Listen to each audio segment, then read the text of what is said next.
Hey everybody, welcome back to the Nexus where we spotlight some of our favorite local businesses. I am really excited that we have the winner of our New Year, New App giveaway here today. Welcome to the show, Steph. We have Steph Nelson here with St. Mark's Children's Ministry. She's just an amazing human person, and everybody that gets to be around her always feels happy, and I think all of you will just have the best day after seeing Steph here on our show. So I am grateful to have you here. Welcome to the show. Thank you so much. I'm honored to be here. So. Well, I don't know if any of you happened to catch the quick Facebook Live that we did this weekend, but we surprised Steph and let her know that we were giving them the app, and it was really exciting. That was so fun. Oh my gosh. I was so surprised. Yeah, I watched it back and I was like, that's a great response. So we'll get into the app maybe in a little bit, but I thought this would be a really great opportunity to just shine a little light on St. Mark's and also just what you do there specifically. But tell us, what did you do before being at St. Mark's? Kind of give us your background and where are you from? How'd you get here? Sure, yeah. So I've been in the field of children's ministry for 25 years now, believe it or not. I started out as a youth intern down at St. Mark's, or down at St. Paul, United Methodist Church. I got to get my saints right here. Yeah. But yeah, down at St. Paul, I started in youth ministry down there. At the age of 21, I believe. Oh, wow. Yeah, long time ago.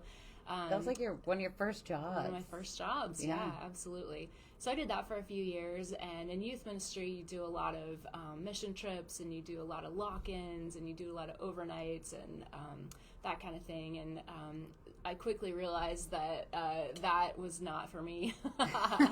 And so at that point in time, I was just graduating from college, went to grad school, and became an art teacher after graduation. Cool. So I did that for a few years and kind of stayed in the field of ministry. And after graduation, like I said, I did art. I taught art for a while. I realized that I loved children, and long story short, kind of through a few navigational kind of obstacles, went into children's ministry after a few years. I was at East Lincoln Christian Church for a year, and then my first kind of real job in the field of children's ministry was at First Presbyterian Church here in Lincoln. I was there for about 10 years, and then got the call to go to St. Mark's, and I've been there for 8 years now. So at First Pres, I was doing children's ministry and children's music there as well. So I taught a bell choir and did some children's church and that kind of stuff there. So and then at St. Mark's, I've kind of doing specifically children's ministry there. So that's awesome. I've been doing it for quite a while now. Yeah, you're very experienced, so they're lucky to have you. Yeah. Oh, you're kind of a jack of all trades. It's artist, musician, you're a horticulturist and horticulturist. Yeah, Renee, you actually got me into plants. Renee is one of the biggest plant people that I know. So crazy plant lady. Crazy plant lady. Yes. So I took my plant knowledge all from you. Oh, so, sure. Yeah. Well, she's far surpassed me, everybody. No, not at all. But, that's just the truth of it all. But okay, so now at St. Mark's, I know you're extremely busy, but you have a lot of really fun programs going on, I know, for all of the kids. Tell us a little bit about what you guys are doing there for the kids. Absolutely. Yeah, we try to keep the kids busy. We of course have Sunday school on Sundays, both services at 9 o'clock and 10:30. So those go on every single week of the year. And then Wednesday nights are kind of our other big program. Wednesday nights, we truly believe that we want to teach our kids to love their neighbors. So every Wednesday, we call what we have going on is called midweek missions on Wednesday nights. Oh, cool. And so every week we are doing a project to help the kids learn to love their neighbors. We do a service project every single week. The kids are using their hands, they're making something, they're doing something for some kind of community organization. So, for example, a couple of things that they've done just this last semester. We made and decorated homemade cookies for every fire station in the city, and we went and delivered those. They love when we will make things for the Humane Society. They'll make toys for them, or they'll make cookies, or they'll like little dog cookies, that the dogs can eat, things like that. That's one of the things they love to do. We partner with what is it called? One of the memory care facilities that is just right down the road for us. And so a lot of times they're making treats for them, they're making cards for them, and so we are loving to just like take things to them and just that's a great interaction. Make sure that those people are loved down there. So those are great experiences. Yeah, and at a really young age when they're so impressionable, like absolutely teaching them to give to their neighbors is awesome. It's amazing. I really feel like that's what we're called to do. So making sure that the kids understand that and realize that that's part of who they are and that's who God called them to be. So and those kids are very lucky to be exposed to you. I'm sure you have a great influence on them. Sweet. So tell us about maybe like any other events that you guys have coming up. We've got a lot coming up in the spring. A couple more like of the regular things that we do. Every first Saturday of the month we do what we call a meal assembly day.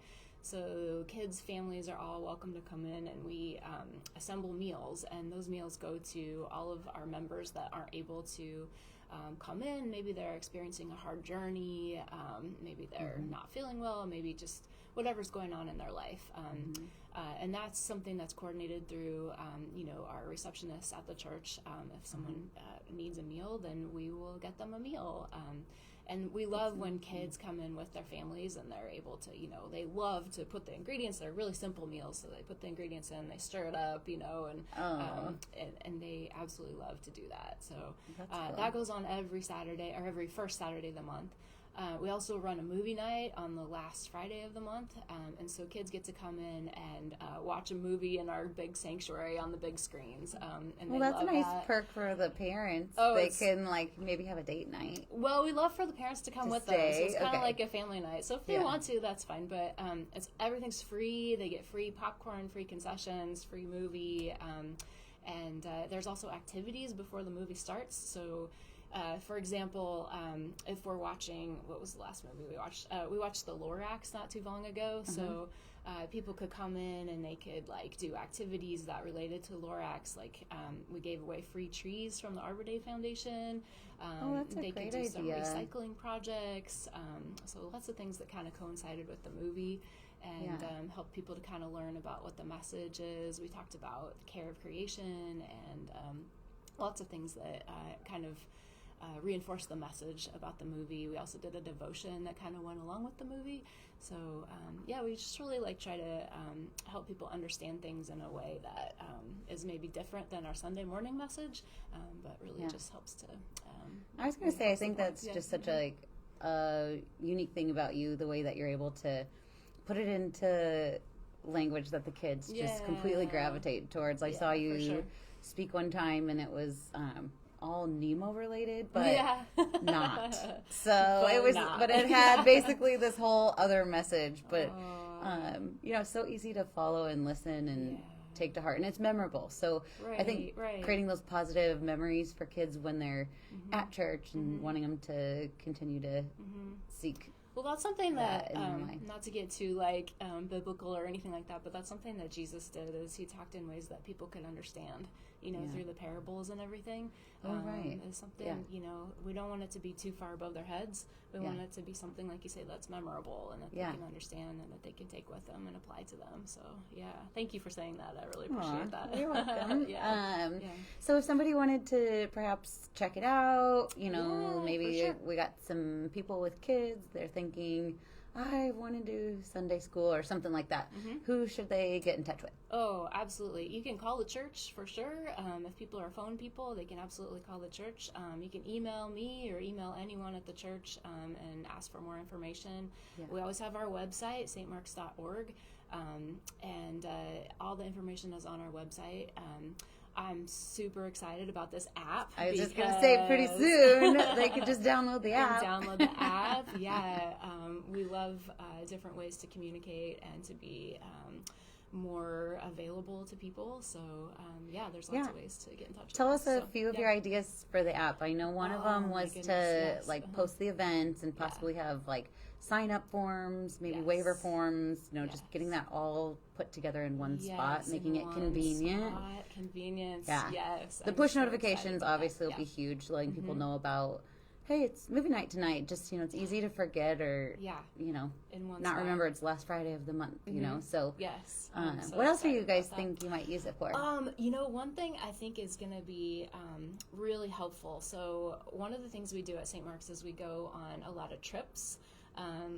We are doing some hiking trips this summer. We're doing a family mission trip and then a family trip out to Colorado to Boulder for families, and then a women's hiking trip. We're going to try to hike a 14er with a group of women. But planning all of that can be challenging, and so I think having the use of an app where people can kind of see, okay, what are all the plans for this? What are the dates for that? Where are we staying? All of that I think would be great to have in one location. Yeah. And get I was even thinking if you have recorded sermons or newsletters that you send out, that's all content that we can include on the app. Just kind of trying to get everything in one easy to find location. So absolutely. I've got lots of great ideas too for you. Man. Well, the team's going to have better ideas for you. You guys all know that I don't do anything around here. Nope, nothing at all, right? No. It's really, I have to say, I couldn't get anything done without the team. So, we have one other thing we want to quick tell everybody. We have a little special guest here. We have St. Mark's owns Tess. She's a domestic pup, and can you hop up? She is just a sweetheart. So she likes to attend mass and just be at events at the church. So everyone loves when they see her. She's just a bright spot for a lot of people, I think. So thanks for coming to the show today, Tess. You're the best. Come here. Her job is just to love people and make sure that they feel loved, and she's been such a great addition. She is kind of like our mascot with children's ministry. We have some kids that just maybe sometimes aren't really feeling Sunday school, and sometimes if we say, hey, Tessie's going to be there, they're more likely to come. Oh, yeah, they might be nervous to leave their parents. Yeah, she's a great transition, and she kind of comes and she's like the greeter sometimes too, and so that's just been such a great blessing. Yeah. So you're such a sweetheart. Thank you, Domestic Pubs, for that blessing for us. So. Yeah. Well, I am so grateful that we got to have you on the show today. Well, thank you so for much. coming in. It was a little bit last minute, so kudos to Steph for coordinating everything and making it happen. For sure. I really appreciate that. But absolutely. Yeah. I mean, it was a great way to start the Nexus for 2024, letting everyone know about the app giveaways. I'm so thankful. Thank you so much, True North. Yeah. And thanks for tuning in, everybody. We'll see you in a few weeks. Okay, Bye.